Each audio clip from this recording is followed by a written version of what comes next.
battle to the skies. The story of air power has been a drama of sacrifice and triumph.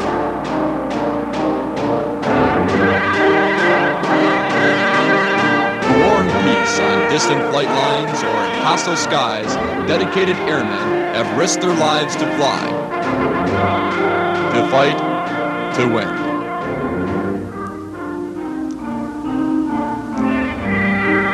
Aboard his presidential plane, Harry S. Truman signs the National Security Act of 1947.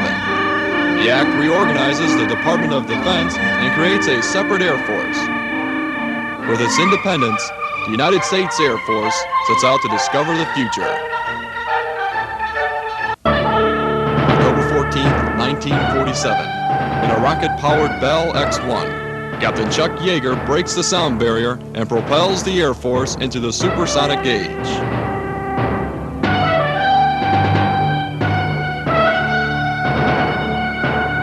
Engineers developed the XP-59, the direct ancestor of all American jet aircraft. A new technology emerges in the new Air Force. The XP-59 evolves into the F-80 Shooting Star, faster and more reliable than its predecessor.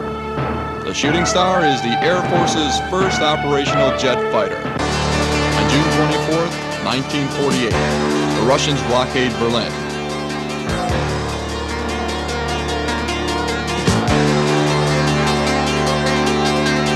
Air crews and mechanics of the Military Transport Service rush to aid the besieged Germans.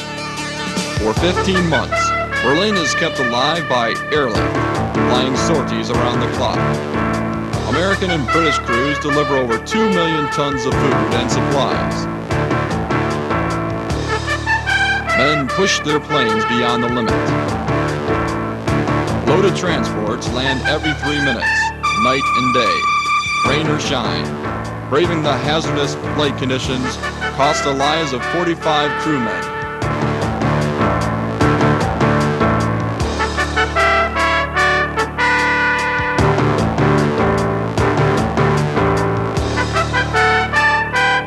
Operation Vittles keeps Berlin free from communism.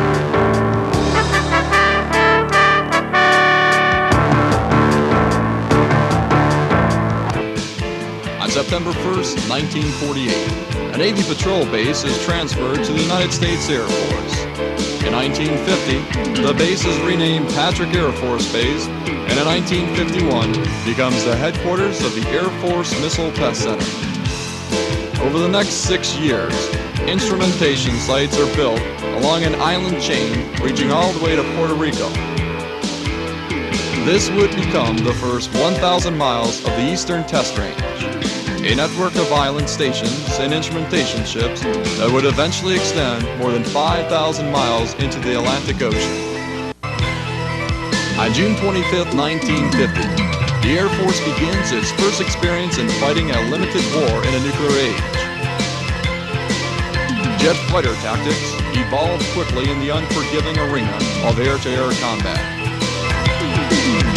F-86 Sabre pilots shoot down Russian-built MiGs at the rate of 10 to 1.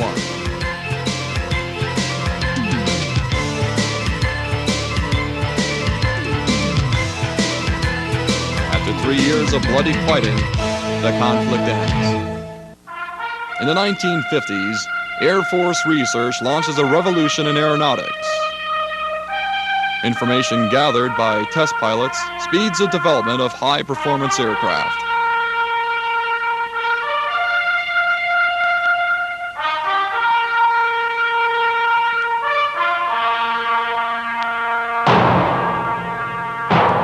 Each of the experimental aircraft answers a question, proves a theory. Together, these experiments bring the Air Force a step closer to the future.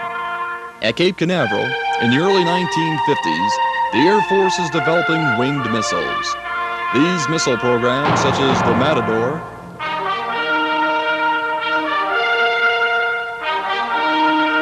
Snark,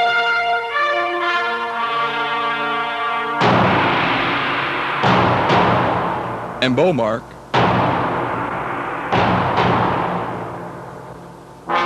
were eclipsed by ballistic missiles that were more reliable and were used as space launch vehicles.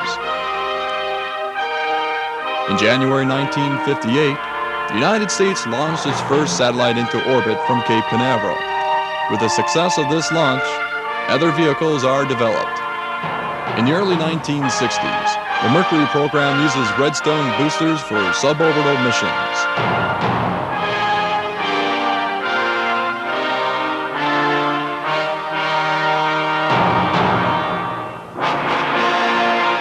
For orbital missions, the more powerful Atlas D boosters are used.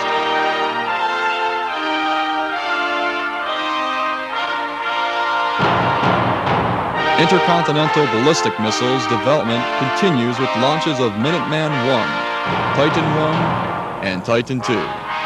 Like the Atlas before, the Titan II is also man-rated and is used as the booster for the Gemini program. In 1964, the organization is redesignated headquarters, Air Force Eastern Test Range.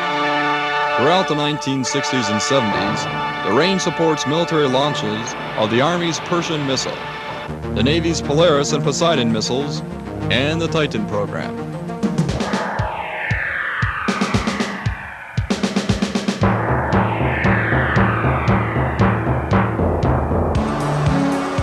From the early 60s until 1973, the Air Force fights for the freedom of South Vietnam.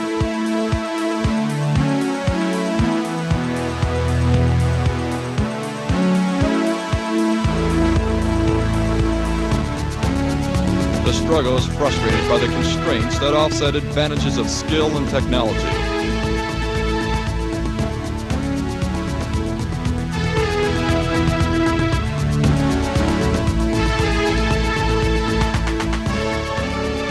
But hindsight cannot obscure the great dedication with which active duty and reserve forces did their job in Southeast Asia.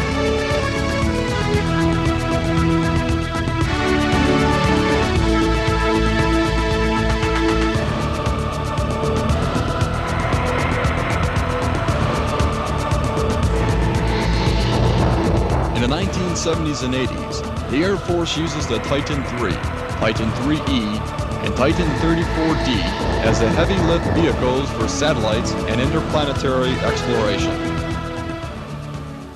In October 1979, the Eastern Space and Missile Center was created. ESMC consolidated all the old Air Force Eastern Test Range's resources under one senior officer. In the late 80s, Delta and Atlas rockets boost commercial satellites into orbit. Tragedy strikes the Eastern Space and Missile Center on January 28, 1986, with the Shuttle Challenger. Subsequent launch failures of a Titan and Atlas Centaur rocket effectively ground the heavy launch vehicles for nearly 2 years. When Titan launch operations resume in 1987, a greater reliance is placed on unmanned systems. The Titan, Atlas, and Delta are revitalized and given important missions into the 1990s. On August 2, 1990, Iraqi forces invaded Kuwait, and the United States Air Force provides airlift capabilities that move the equivalent of Oklahoma City, Oklahoma, all its people, vehicles, food, and household goods halfway around the world.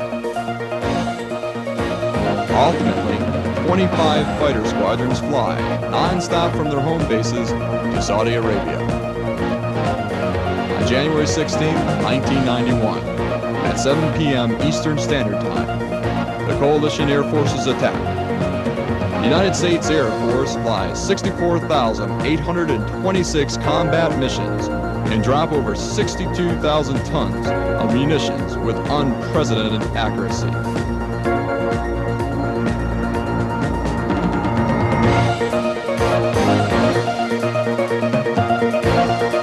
Air power led the way to victory.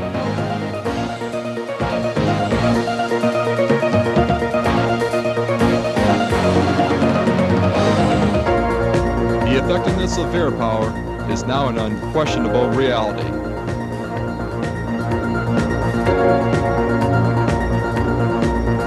Although it was still necessary for ground forces to move in and dictate terms to the enemy, For the first time in history, a field army was rendered totally ineffective by air power.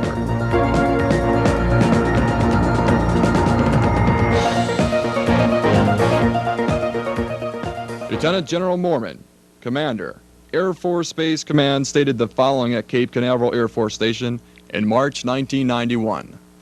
The performance of the space systems that you put up here at ESMC was really magnificent, and every place that I went in Washington over the course of the buildup and in the course of the 6-week war, senior leadership went out of their way to praise the performance of space systems. I think you all ought to take some justifiable pride in the fact that you provided the transportation to getting those space systems in orbit.